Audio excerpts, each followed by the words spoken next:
గతాన్ని మర్చిపోయిన ఆ బాహుబలి ఇప్పుడు శత్రువుల చేతిలో పావుగా మారిపోయాడు. అతని బలం ఆయుధంగా మార్చబడింది.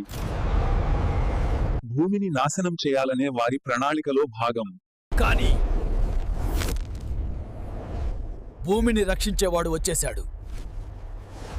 వయోనిక్స్ మిత్రుడిని మరోసారి శత్రువుగా చూడాల్సి రావడం. వయోనిక్స్కు ఇది చాలా బాధాకరమైన క్షణం. నేను మీ శత్రువును కాదు, నేను మీ స్నేహితుడిని. అతని గతానికి గుర్తుగా ఒక చిన్న టోకెన్ అతని హృదయంలో మసకబారిన వెలుగులా మెరిసింది. ఒకప్పుడు ఆ అమాయకమైన చిరునవ్వు అతనిది. నువ్వు బంటువి కాదు, నువ్వు రక్షకుడివి.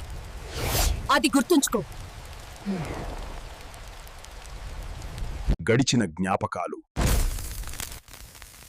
అతని హృదయాన్ని మరోసారి మేల్కొలిపాయి. గతం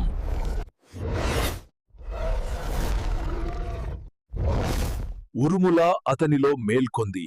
ఇప్పుడు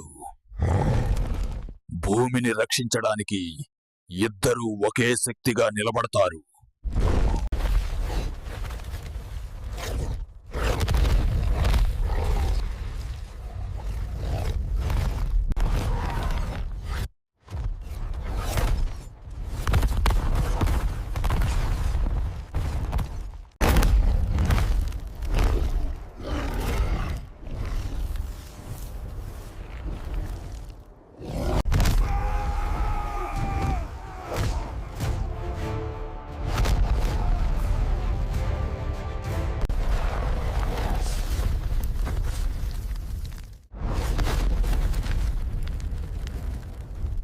శత్రువుల కోట కూలిపోయింది.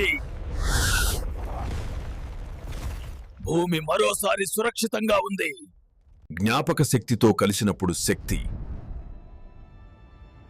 శత్రువు అంతానికి నాంది పలుకుతుంది.